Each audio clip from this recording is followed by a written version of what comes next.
திமுக plus சீமான் ரொம்ப ஸ்ட்ராங்கா போறாரு.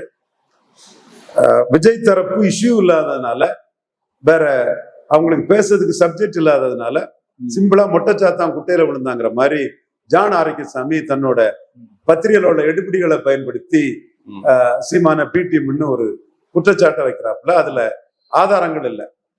சீமான் திமுக பலகீனப்படுத்துறதுக்கு இஸ்லாமியர்கள் கூட்டம் தடா ரஹீமையும் கூப்பிட்டு திருநெல்வேலி பல இடங்கள்ல தமிழ்நாட்டுக்குள்ள நடத்திட்டு இருக்கிறாரு.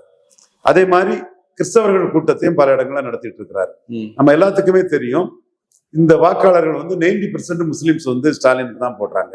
கிறிஸ்டின்ஸ் ஒரு 75% மு க ஸ்டாலின் தலைமைக்கு தான் போடுறாங்க.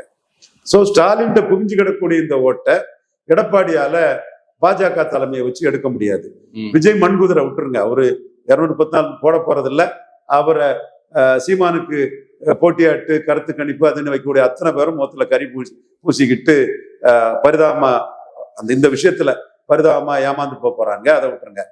அப்போ இந்த 3 சிஎம் கேண்டிடேட்ல ஸ்டாலினை கிறிஸ்டின் முஸ்லிம்ஸ் பலகீனப்படுத்தக்கூடிய சக்தி சீமானுக்கு தான் இருக்கு.